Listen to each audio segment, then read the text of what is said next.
Minister.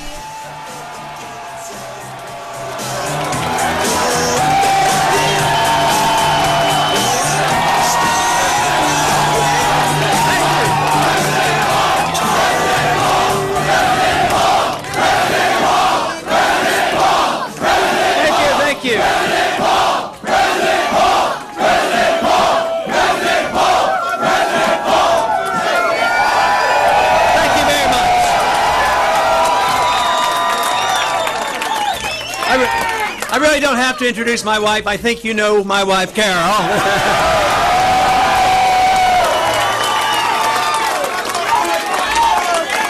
And we have a few other members of the family here. We have a daughter-in-law of Peggy, and we have Lisa, Linda, and Mark.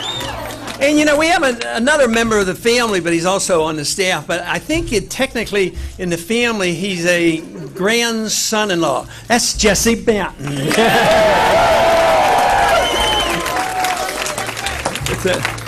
But it is a delight. And Jim, Senator Forsyth, thank you very much for your support, along with Andy, for your co-sponsorship, and Ray. I appreciate all that. That is just great. I do want to mention 3 names of the individuals who did so much organization up here, and that was Jared Chacoin as well.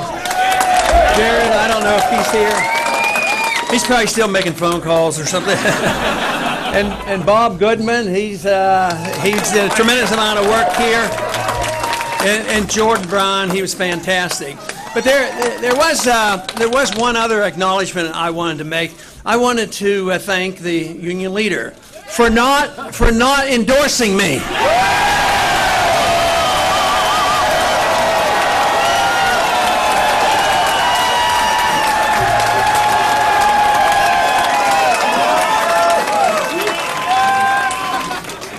Now, I called Governor Romney a short while ago before he gave his talk and congratulate him because he certainly had a clear-cut victory, but we're nibbling at his heels.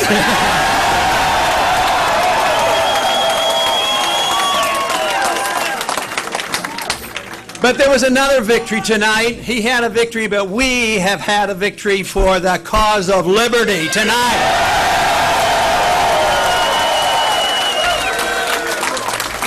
There is no doubt that this whole effort that we are involved in will not go unnoticed, let me tell you. I think the intellectual revolution that's going on now to restore liberty in this country is well on its way, and there's no way they're going to stop the momentum that we have started.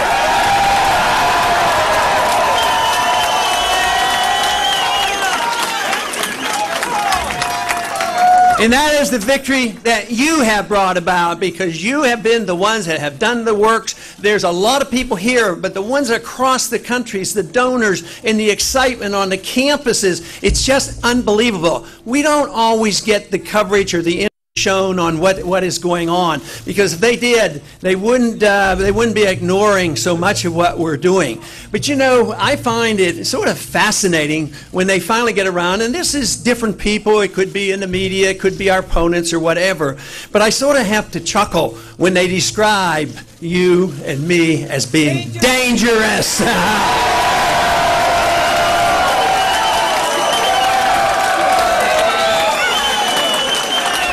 That's one thing, they are telling the truth, because we are dangerous to the status quo of this country.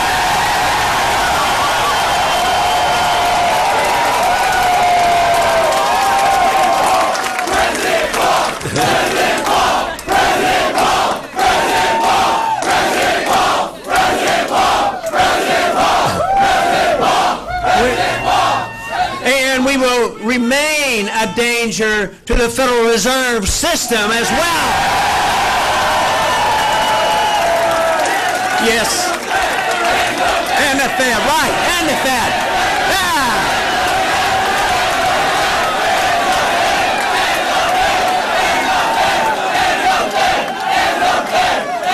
You know, know, in studying monetary history from the beginning of our country and even throughout all of history, monetary policy on periodic occasions will become the dominant issue. And we have emphasized that, and it has become an important issue. Just think, this is the first presidential campaign that the subject ever came up since the Federal Reserve was started.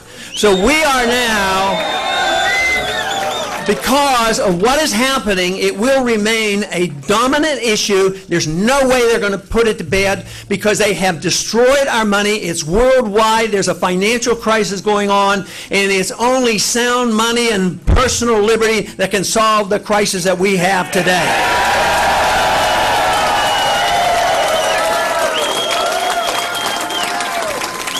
But the one reason I talk about the monetary system so much, it was a sneaky, deceitful way to pay the bills. You know, an honest government that wants to be a big spending government would tax the people, and then the people would know what they were doing. If we had to pay taxes for everything that they do, you know, the people would rise up and stop it. So then they started borrowing money a lot, and then people didn't notice that quite as much because they passed that on.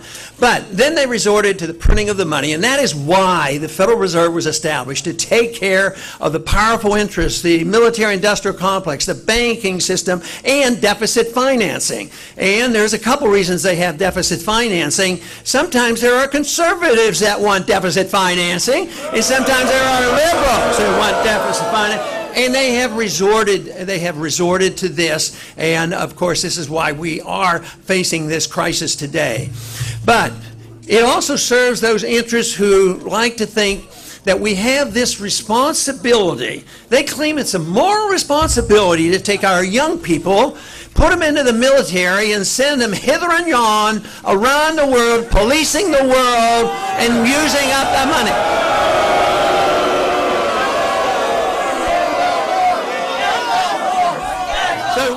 So just as we have been able to bring to the forefront that most important issue of funny money, fiat money, the paper money system, the Federal Reserve, we have brought to the forefront. Others have tokenly talked about it. They get in office and they do nothing about it. But right now, it is this liberty movement, which is seen as a patriotic movement, an individual liberty movement, that is saying to the country and to the world, we've had enough of sending our kids and our money around the world to be the policemen of the world. It's time to bring them home.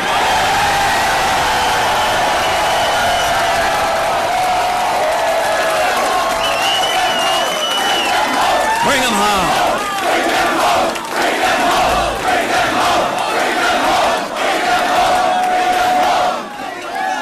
The one thing is we do know they will come home. My goal and our goal has always been to bring them home in a deliberate fashion to avoid major economic crisis by destroying our economy by spending so much overseas. In the last 10 years, the wars that have gone on added $4 trillion of debt. And I don't think we have been one bit safer for it. I think we have been less safe because of all the money that we have spent overseas. So this is the issue now. It is an issue that I think is crucial.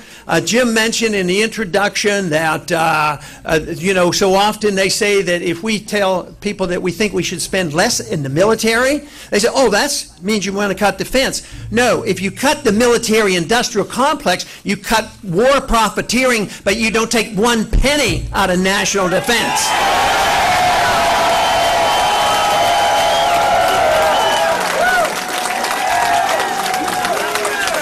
And besides, we're flat out broke. Fortunately, we did not have to fight the Soviets. The Soviets brought themselves down for economic reasons. Do you know that they were so foolish and thought themselves so bold that they could pursue their world empire that they invaded Afghanistan? But we will come home, but if we do it now, calmly and deliberately, we can save our economy here at home, because there are a lot of people who are suffering here at home. You have to stop the inflation, because that's what destroys the middle class, and that's what transfers the wealth from the poor and the middle class to the wealthy. And that is why the wealthy got their bailouts and the middle class shrunk and they lost their jobs and they lost their houses. So this is what we have to do. We have to cut the spending. This is why I have made a token suggestion. In the first year of office, we would cut at least $1 trillion from the budget.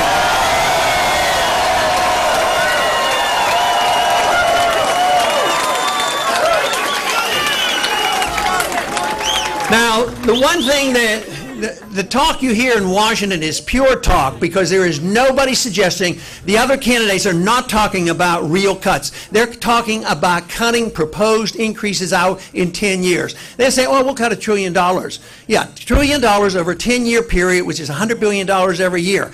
Our national debt is going up in real terms $100 billion every month. And they claim that's cutting, and they're yelling and screaming, oh, we can't cut, we can't cut. We do have to cut. We have to live within our means if we want to be able to at least take care of the people who have been made to be so dependent on the government. I mean, we have to work our way out. I would say if we did this and cut this overseas spending, at least we might be able to allow the Social Security beneficiaries to get their checks and medical care be provided. But if we continue to do what we're doing, the results are that the dollar is destroyed and the whole thing comes apart, and it's going to be a worldwide phenomenon. Already, Social Security beneficiaries are suffering a lot. Their income is shrinking because the value of the dollar is going down, so they're getting their checks cut. And that is why you have to think about the cutting and stopping the inflation.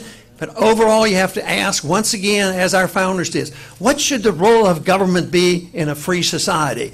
The role should be very simple: the protection of liberty.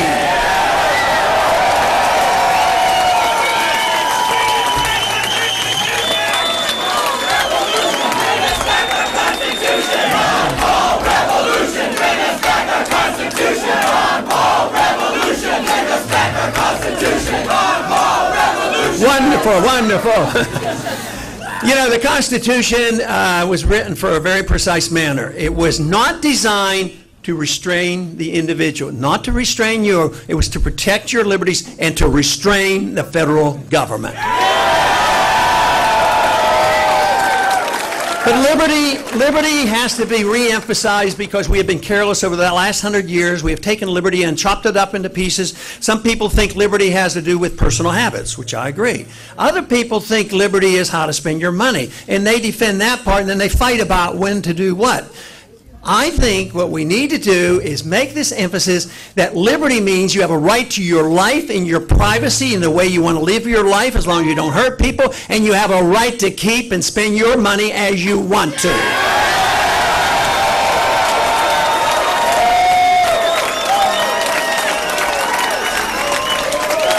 But freedom is a wonderful idea, and that's why I get so excited. But I really get excited when I see young people saying it is a wonderful idea. Freedom is popular, don't you know that? Now, freedom brings people together. I think it's magnificent that the crowds that have come out over the weeks and months have been very diverse, because it should be, because some people want their freedom to practice their religious in one way, or maybe another way. Some might not even want to practice it at all. But freedom, if you understand it, you should all fight for freedom because you want to exert your freedom the way you want. Same way with economic freedom. It should bring people together. And I think this is one reason people worry about, how are you ever going to put in a coalition, or how are you going to, oh no, they don't want a coalition. They said, how are you going to compromise and give up some of your beliefs in order to get some things passed? You don't have to compromise. What you have to do is emphasize the coalitions that people want their freedoms for different reasons and bring them together. It's been, America has been the greatest country ever, the most prosperous country ever, the largest middle class ever. It's not that way today. Our middle class is shrinking. The country is getting poorer. The wealth as apparent is based on debt. the few who really hold the wealth. It's maldistribution because it shifts over due to the regulations that control government. We have had too many people too long in the last 100 years thinking that it was beneficial more to have high-paid lobbyists to get and to find out what they can get from the government, rather than us petitioning our government in a proper manner, to petitioning our government and demanding our freedoms back again.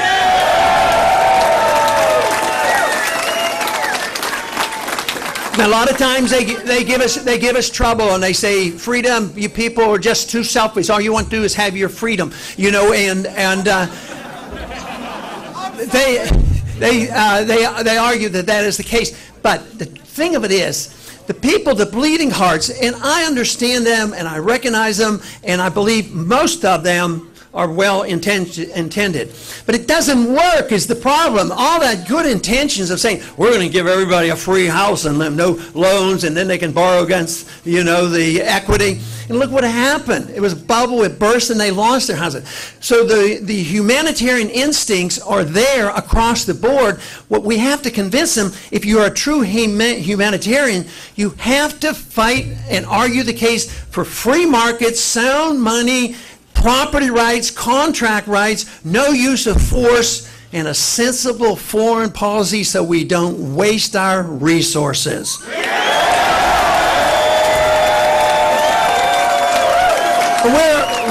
We're well on our way. We're well on our way. People have asked me, what did I expect 5, 10 years ago? I had no idea. I always assumed that the best I could do is set a record. I didn't know you were out there.